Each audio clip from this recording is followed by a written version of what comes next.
안녕하세요. 미국주식론 대학의 미준입니다. 4월 5일 오늘의 미국주식 뉴스를 시작합니다. 4월 4일 어제 방송은 평소에 비해서 너무나 늦은 시간까지 공유를 해드리지 못했습니다. 다시 한번 기다려주신 분들께 사과의 말씀을 드리고 싶고요. 사실 저는 어제 이제 속된 말로 쇼를 했습니다. 방송 내용에서 잠깐 언급드린 것처럼 새벽에 일어나서 이제 기사를 취합하려고 했더니 인터넷이 다운이 되더라고요. 그래서 한 두어 시간 기다리다가 나중에 이제 인터넷이 다시 잡혀서 기사 취합하고 녹화하고 이제 편집까지 마쳤습니다. 그래서 이제 유튜브 상에 업로딩을 하려고 그러는데 다시 인터넷이 다운이 되더라고요. 어제 이 근처에 이제 공사를 하면서 아마 케이블이 좀 끊어진 모양입니다. 자, 그래서 어쩔 수 없이 좀 2시간 정도 기다렸는데 인터넷이 복구가 되지 않아서요. 할 수 없이 100만 년 만에 제가 별로 가지 않는 스타벅스에 방문을 했습니다. 동네 스타벅스에 가서 이제 업로딩을 하려고 시도를 했는데 거기는 또 인터넷이 너무나 느리더라고요. 아마 한국은 좀 사정이 다를 것 같은데 영국은 이제 인터넷 스피드 같은데 별로 사람들이 신경을 쓰지 않습니다. 빨리빨리 문화가 정책이 되지 않아서 그래서 이제 1시간 정도 올렸는데 한 20%에서 25%밖에 올라가지 않더라고요. 그래서 하는 수 없이 다른 곳으로 또 장소를 옮겨서 업로딩을 마무리했습니다. 그러다 보니까 이제 유튜브 상에 어제 준비된 영상을 올리는 데만 한 2시간 반 정도가 걸린 것 같습니다. 혼자서 좀 낑낑 앓다가 결국은 공유해드렸는데요. 자, 어제 좀 늦은 시간에 공유해드린 영상 벌써 10,000분 넘는 분들께서 시청을 해주셔서 나름대로 고생한 보람이 있습니다. 자, 아무쪼록 오늘 방송은 좀 제대로 좀 진행이 됐으면 합니다. 지금 인터넷이 좀 스테이블하지 않더라고요. 그래서 오늘까지도 인터넷에 약간 문제가 있는 것 같은데요. 아무쪼록 별탈 없이 방송 잘 마무리하고 제 시간에 여러분들께 공유를 해드릴 수 있었으면 하는 바람을 가지고 있습니다. 자, 그러면 4월 5일 보내드리는 오늘의 미국 주식 뉴스 바로 시작합니다. 오늘 첫 번째로 준비된 기사는 시장에 대한 전망입니다. 자, CNBC 프로 기사인데요. JP 모간의 최고 주식 전략가가 이야기하기를 요즘 시장이 많이 올라갔잖아요. 자, 이렇게 주식시장이 상승 추세를 보이는 것이 make little sense다. 말이 되지 않는다라고 얘기하고 있고요. 따라서 조만간 S&P 500이 다시 최저점을 돌파할 것이다. 굉장히 부정적인 전망을 내놓고 있습니다. 자세한 내용을 한번 살펴봐야겠죠. 최고의 월가 전략가 마르코 콜라노비치가 등장합니다. 자, 마르코 콜라노비치는요, 전 세계 최고의 주식 전문 전략가로 여러 번 선정된 바가 있는 굉장히 유능한 전문가입니다. 하지만 안타깝게도 2022년 작년이죠. 작년에 베어마켓이 찾아왔을 때 혼자 굉장히 긍정적인 전망을 지켜냈거든요. 그러면서 이제 그의 명성에 많은 흠집을 내고 말았습니다.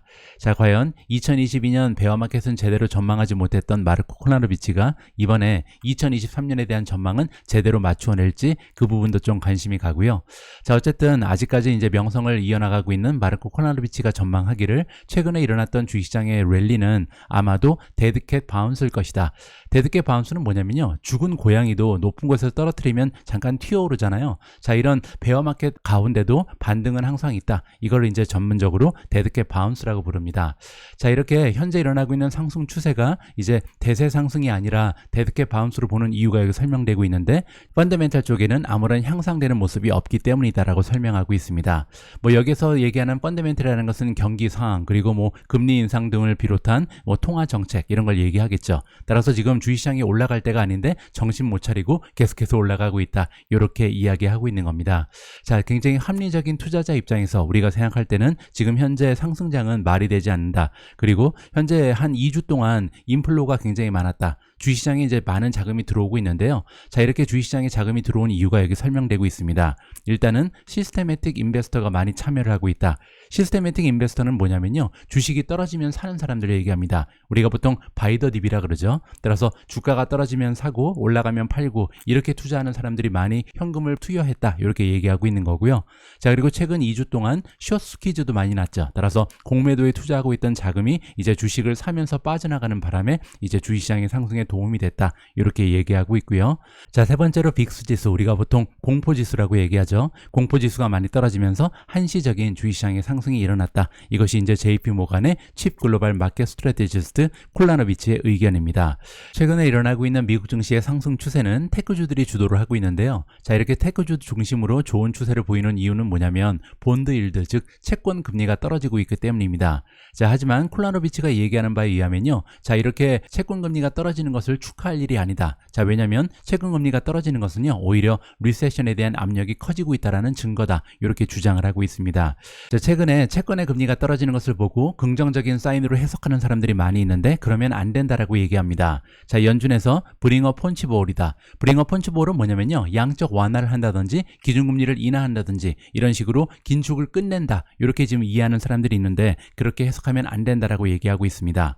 오히려 최근에 채권 금리가 떨어지는 것은요, 사인이다. 리세션의 가능성이 점점 더 커지고 있다라는 사인으로 이해하는 것이 맞다. 이것이 이제 콜라노비치의 의견이고요.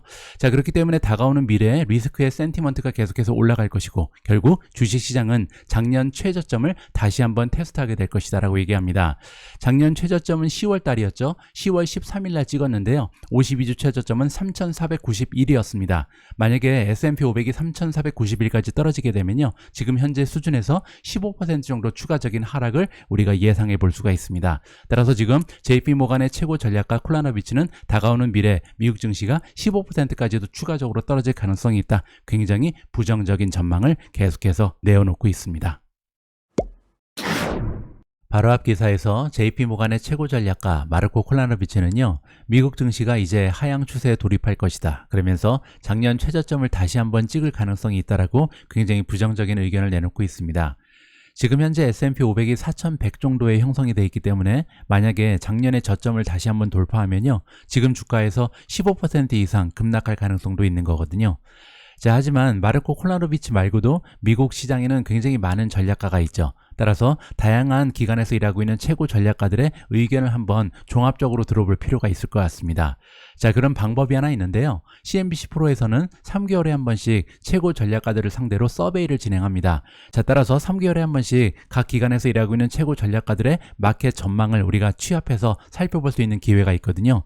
자, 이 기사의 내용에 따르면 S&P 500이 올 말이 됐을 때, 2023년 말이 됐을 때 과연 어느 정도 수준에서 마무리가 될 건지 각 기관의 최고 전략가 전망을 종합적으로 살펴볼 수가 있을 것 같습니다. 자, 각 기관에서 일하고 있는 최고 전략가들의 S&P 500 목표 주가를 좀 살펴보기 전에요, 한 가지 부연 설명을 드리면, 자, 이들이 목표 주가를 설정하는 방법이 있는데요. 자, 일단 2023년 말이 됐을 때 S&P 500에 소속되어 있는 500대 기업이 만들어낼 것으로 기대되는 EPS의 총합을 예상을 합니다. 자, 그리고 나서 지금 현재 경제 상황이라든지 시장의 상황에 맞춰서 과연 어느 정도의 멀티플을 받을 수가 있을 것인가. 자, 여기서 말하는 멀티플은 PE 레이시오죠. 따라서 이 500대 기업이 만들어낼 것으로 기대되는 EPS 곱하기 PE 레이시오를 하면요, 그 목표 주가가 설정이 됩니다. 따라서 가장 위에 있는 뱅크 오브 아메리카 같은 경우는 지금 현재 2023년 말이 됐을 때, 자, S&P 500을 구성하는 500대 기업이 만들어내는 EPS를 다 합치면 $200 정도가 될 것이다. 자, 그리고 지금 현재 상황에서 멀티플은 20배 정도가 적당하다. 따라서 올 말이 됐을 때 S&P 500은 4,000 정도의 마무리가 될 것이다. 이렇게 지금 전망을 안겨주고 있는 겁니다. 자, 두 번째 전망은 바클레이가 내놓고 있고요. 바클레이 같은 경우는 $200는 같습니다. 하지만 멀티플을 18.63으로 조금 하향 조정하고 있죠. 따라서 뱅크 오브 아메리카보다는 다소 낮은 3,725가 나오고 있고요. BMO 같은 경우는 4,300, 굉장히 높죠. 자, BMO가 이렇게 높은 수치를 발표하는 이유는 뭐냐면 2023년 EPS의 합이 220까지 올라갈 것이다. 비교적 높은 수치를 발표하고 있는 거고요. 멀티플은 19.55배입니다. 자, 반면 샘 스토발이라는 전략가가 일하고 있는 CFRA 같은 경우는 무려 4,575라는 굉장히 높은 목표 주가를 주고 있는데요. 4,575가 나올 수 있는 이유는 뭐냐면 EPS의 합이 227을 찍을 것이다. 자, 그리고 멀티플 역시 20배를 넘어가는 20.12배 정도를 추정하고 있는 것 같습니다. 자, 다음은 CT고요. CT 같은 경우는 3,900, 크레딧 스위스 같은 경우는 4,050, 자, 도이치뱅크는 4,500, 에버코어 ISI는 4,150을 주고 있고요. 골드만삭스가 4,000, JP모간이 4,200. 자, 여기 나와 있는 JP모간의 예상치는 아까 우리가 살펴봤던 마르코 콜라노비치의 예측이 아니고요. JP모간의 공식적인 목표 주가다. 이렇게 보시면 될 것 같습니다. 자, JP모간 바로 밑에 보시면 마이크 윌슨이 등장합니다. 모간 스탠리의 전략가죠. 3,900을 주고 있고요. 자, 마이크 윌슨 같은 경우는 $195가 지금 S&P 500의 EPS, 그리고 멀티플은 20배를 주고 있습니다. 오픈하이머는 4,400이죠. RBC는 4,100, UBS는 3,900, 마지막으로 웰스파고는 4,100이라는 S&P 500의 목표 주가를 설정해 놓은 사항입니다. 자, 그러면 종합적으로 정리를 좀 해보면요. 자, 가장 높은 목표 주가는 4,575가 나오고 있습니다. 자, 지금 현재 주가가 4,100이기 때문에 만약에 S&P 500이 4,575까지 상승할 수 있다면 지금 현재 주가에서도 11% 이상의 추가적인 상승이 가능하다. 이렇게 정리가 가능하고요. 자, 미니멈 가장 낮은 타겟은 3,725가 나오고 있습니다. 바클레이의 전망이죠. 자, 그리고 만약에 3,725까지 떨어지게 된다면 지금 수준에서 9% 넘게 하락할 가능성이 있다. 이렇게 보시면 되고요. 자, 그 밑에 보시면 평균 타겟은 4,127, 그리고 메디언이 이제 중간치죠. 중간 타겟은 4,100입니다. 따라서 지금 현재 전략가들이 가지고 있는 타겟의 중간치는 4,100, 현재 주가에서 올해 말까지 횡보할 가능성이 있다. 물론 그 중간에 올라갔다 내려갔다를 반복하겠지만 전반적으로 전략가들이 가지고 있는 중간 정도의 예상은 지금 현재 주가에서 커다란 변화가 없을 것이다. 이렇게 전망을 하는 것 같습니다. 참고하시면 좋을 것 같습니다. 다음으로 준비된 기사에는 3개의 메가테크 기업이 등장을 합니다. 마이크로소프트, 구글, 그리고 애플이 나오는데요. 자, 이번 기사의 내용에 따르면 마이크로소프트가 최근에 출시한 새로운 빙이 있죠. 검색 엔진이죠. 자, 빙의 능력이 신처럼 뛰어나졌다. 그래서 빙신이라고 부르는 사람도 있더라고요. 자, 어쨌든 마이크로소프트가 새롭게 출시한 이 빙 때문에 구글이 애플에 지불하는 비용이 현저하게 늘어날 것이다. 굉장히 좋지 않은 소식이 구글에는 들리는 거고요. 애플은 오히려 어부지리를 얻게 됐다. 이렇게 해석이 가능합니다. 무슨 얘기인지 한번 들어봐야겠죠. 자, 최근에 마이크로소프트가 새로운 빙을 출시했지만 그렇다고 해서 구글이 가지고 있는 도미넌트 포지션, 굉장히 우월하고 독보적인 포지션을 가지고 있죠. 어느 정도인지 다시 한번 확인을 해보면요.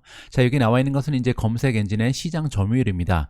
자, 2022년 3월부터 2023년 3월까지 1년간의 이 시장 점유율을 살펴보면요. 구글이 무려 93.18%, 빙은 아직 3%가 되지 않고요. 야후가 1.12% 정도에 머물러 있습니다. 따라서 거의 독점의 시장 점유율을 가지고 있는 것이 구글의 검색 엔진이죠. 따라서 이러한 독점적인 포지션을 갑자기 뺏기지는 않을 것이다 라고 얘기합니다. 자, 하지만 문제는 뭐냐면요. 애플에 지불하는 비용이 현저하게 증가할 수 있다. 자, 이러한 의견은 바클레이에서 일하고 있는 애널리스트 로스 샌들러의 의견이고요. 만약에 마이크로소프트가 네고시에이팅 테이블, 협상 테이블에 참여를 한다면, 자, 이 얘기는 뭐냐면 지금 현재로서는요. 애플의 모바일 시스템, 오퍼레이팅 시스템은 운영체제죠. 이 운영체제 안에 디폴트로 들어가 있는 검색 엔진은 구글입니다.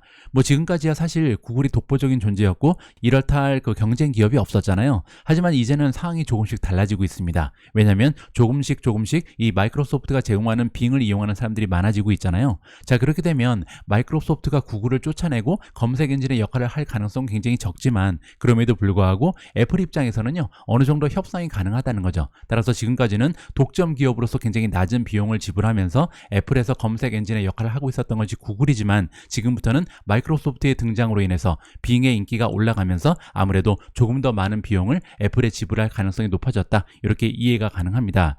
자, 구체적인 숫자가 나오는데요. 만약에 5 points of TAC rate increase, 이 얘기는 뭐냐면 TAC는요. Traffic Acquisition Cost의 약자입니다.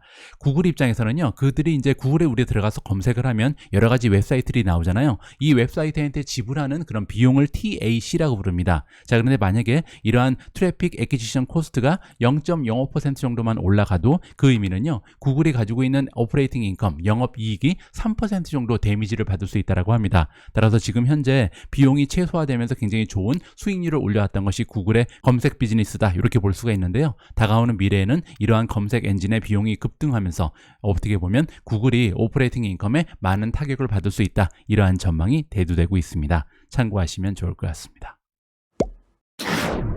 지난주에 제가 마이크로소프트에서 전격적으로 지원하고 있는 오픈 AI의 챗GPT가 전 세계 최초로 이탈리아에서 사용 금지됐다. 이런 내용의 기사를 전달해 드린 적이 있습니다.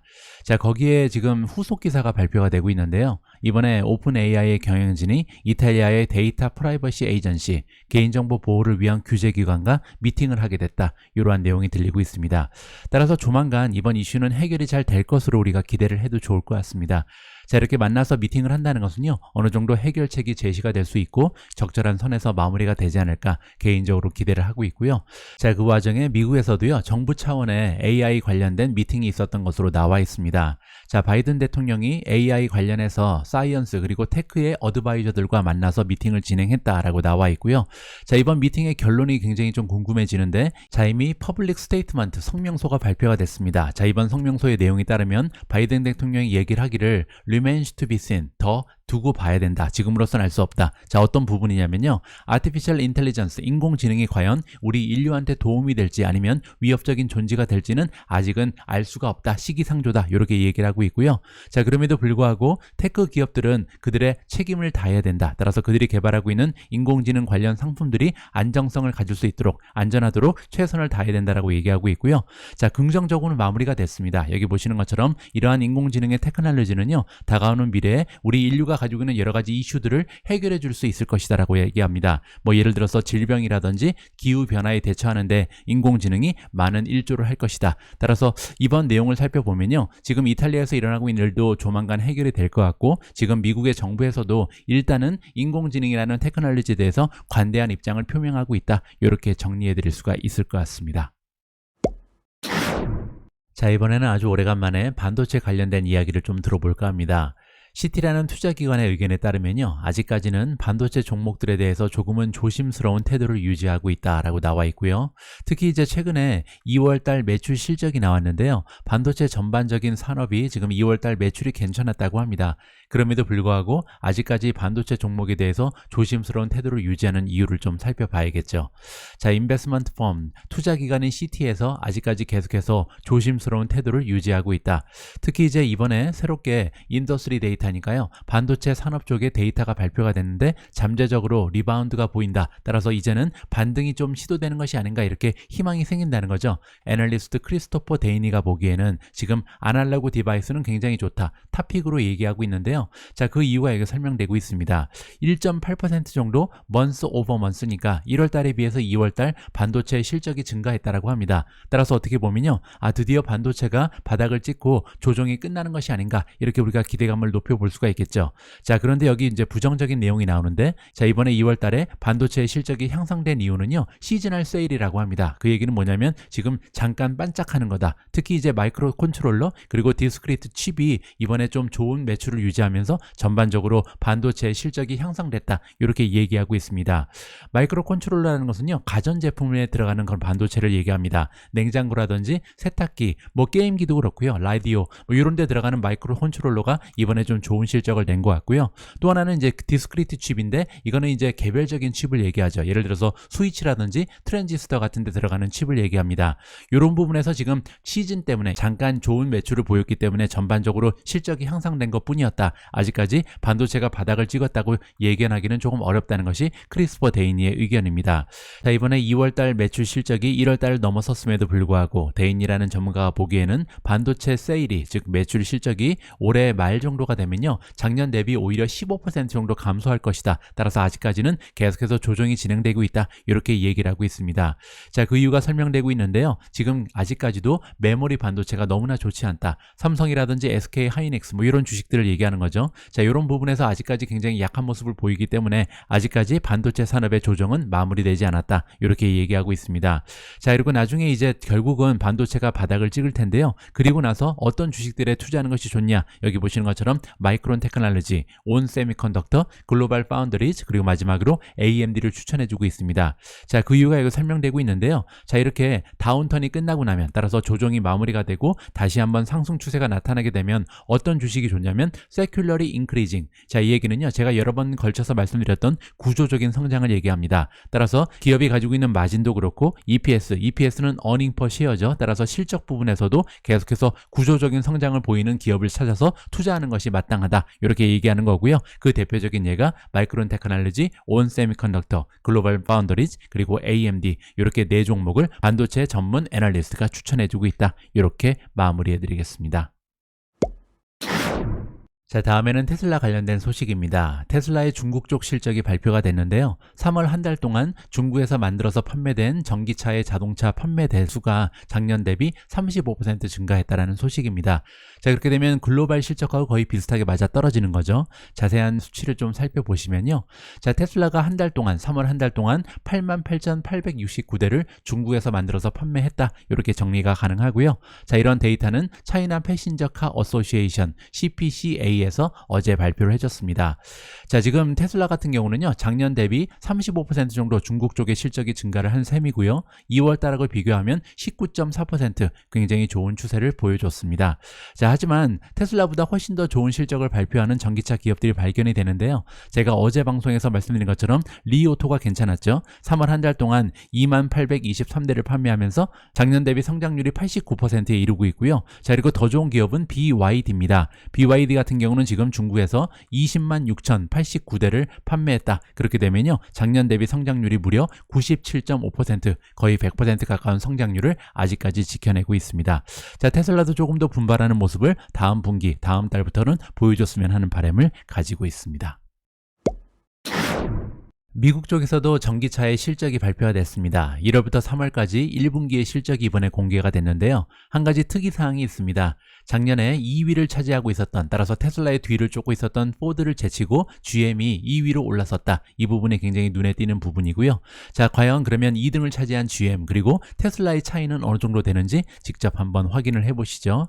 자, 여기 나와 있는 차트가요, 2023년 1분기 3달 동안 판매된 전기자동차에 판매됐습니다. 미국 쪽에 한정된 숫자고요. 자, 테슬라 같은 경우는 3개월 동안 미국에서 16만 1630대를 판매했습니다. 자, 그런데 2등을 차지한 GM을 보시면 2만 670대에 불과하죠. 따라서 아직까지 테슬라와 2위를 차지한 GM의 차이는 굉장히 크다. 우리가 직접 확인을 해볼 수가 있고요. 자, 3위는 반가운 이름입니다. 현대 그리고 기아가 14,703대를 판매하면서 3위로 올라섰고요. 4위는 폭스바겐 14,196대. 자, 그리고 작년에 2위를 차지했던 포드 같은 경우는 1,866대를 판매하면서 5위로 뒤처졌습니다. 따라서 GM은 굉장히 추세가 좋고요. 현재 포드의 판매 실적이 많이 감소했다는 것을 이번 차트를 통해서 확인해 볼 수가 있었습니다. 자, 그리고 마지막으로 확인할 수 있는 부분은 테슬라의 아성은 아직까지 굳건하다. 16만 1000대를 판매하면서 지금 아직까지 2등 기업과는 현저한 차이를 보이고 있다는 것을 확인할 수가 있는 기회였습니다. 다음으로 준비된 기사는 스템 관련된 소식입니다. 어제 증시에서 스템의 주가가 무려 7.45%나 급락을 했는데요. 그럴 만한 이유 하나가 있었습니다. 바로 뱅크 오브 아메리카에서 이 스템에 대한 투자 의견을 하향 조정했거든요. 원래는 뉴트럴, 중립 의견을 가지고 있었는데 이번에 셀, 언더퍼폼이라는 순재 셀과 마찬가지입니다. 따라서 매도 의견을 제시하면서 주가가 큰 폭으로 떨어졌다. 자, 그리고 목표 주가 역시도 원래는 9달러를 주고 있었습니다. 따라서 9달러에서 5달러로 굉장히 큰 폭으로 목표 주가를 하향 조정한 거죠. 그러면서 스템의 주가가 많은 충격을 받았다. 이렇게 정리가 가능합니다. 자, 이번에 뱅크 오브 아메리카에서 스템에 대한 목표 주가 그리고 투자 의견을 하향 조정한 이유가 굉장히 궁금해지는데요. 자, 이번 기사의 내용에 따르면 레비뉴 쪽, 특히 소프트웨어에 문제가 있는 것 같습니다. 자, 그동안 스템의 경영진에서는요, 하드웨어뿐만 아니라 앞으로는 소프트웨어 쪽에서 들어오는 매출이 향상하면서 마진도 굉장히 좋은 모습으로 향상할 것이다. 자, 이렇게 얘기를 해왔는데요. 실제로 아직까지도 소프트웨어 쪽에서 제대로 된 매출을 만들어내지 못하고 있다. 그렇게 되면 이제 마진 쪽에서도 향상하는 모습을 보기가 좀 어려워지잖아요. 따라서 그러한 배경을 가지고 이번에 뱅크 오브 아메리카에서 큰 폭으로 투자 의견을 하향 조정했다. 이렇게 이해가 가능할 것 같습니다. 자, 참고로요, 지금 스템에 대한 레이팅을 보시면 월가의 전문가들은 4.23을 주면서 매수, 그리고 시킨알파에 연계되어 있는 주식 전문 블로거들도 4.00으로 바이 의견을 주고 있습니다. 하지만 퀀트 수치적인 분석에 따르면요, 지금 현재 스템은 1.39 굉장히 낮은 점수를 받으면서 강력 매도를 받고 있다. 이렇게 정리가 가능할 것 같습니다. 자, 오늘 마지막으로 전달해드릴 헤드라인은 버진 갤럭틱 관련된 소식입니다. 자, 어제 증시에서 버진 갤럭틱의 주가가 무려 11.6%나 폭락을 했는데요. 그럴 만한 커다란 이유가 있었습니다. 자, 이번 기사의 제목에 나와 있듯이 버진 갤럭틱의 자회사인 버진 올빗이라는 기업이 있는데요. 자, 이 버진 올빗이 이번에 뱅크럽시 파산을 하고 말았습니다. 자, 버진 올빗은요, 원래 버진 갤럭틱의 일부였습니다. 그런데 2017년에 스핀오프를 했거든요. 스핀오프는 이제 합병의 반대말이죠. 원래는 하나의 회사였는데 떨어져 나간 것을 얘기하거든요. 자, 그런데 안타깝게도 이 버진 올빗이 어제 파산을 선언했다. 이렇게 보시면 될 것 같고요. 따라서 버진 갤럭틱의 주가 역시도 힘없이 떨어질 수밖에 없었다. 자, 하지만 버진 갤럭틱에 투자하고 계신 분들 입장에서는 지금 현재 버진 갤럭틱의 현금 보유량이 어떻게 되는지, 부채 사항이 어떻게 되는지 이러한 점을 참고하시면서 투자 전략을 세우시는 것이 중요하다고 생각을 합니다. 자, 지금 제가 보여드리고 싶은데요. 안타깝게도 인터넷이 아직 제대로 작동을 하지 않습니다. 따라서 아직까지 제가 인터넷 문제 때문에 여러분들께 자세한 정보를 보여드릴 수는 없고요. 따라서 버진 갤럭틱에 투자하고 계신 분들께서는요, 여러분들께서 직접 한번 버진 갤럭틱의 펀더멘탈을 재무제표를 통해서 확인해 보시면 보시기를 권해드립니다. 4월 5일 보내드린 오늘의 미국 주식 뉴스는 여기까지입니다. 오늘도 조금 어려운 상황에서 방송을 진행해 드렸는데요. 자, 하루빨리 인터넷 문제가 좀 해결이 돼서 마음 편하게 여러분들께 인사드릴 수 있었으면 합니다. 오늘 방송도 마지막까지 함께 해주셔서 감사합니다. 우리 모두가 미국 주식 투자로 은퇴하는 그날까지 다 함께 화이팅입니다. 행복한 하루 되세요. 감사합니다.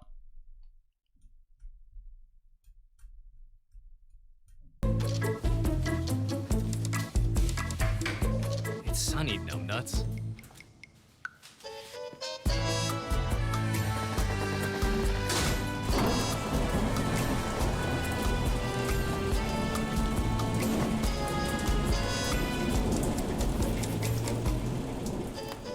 Stephen Kress, creator of Seeking Alpha's stock picking system. Seeking Alpha, all you need to know about investing in top stocks or in anything else. Seeking Alpha, be a better investor.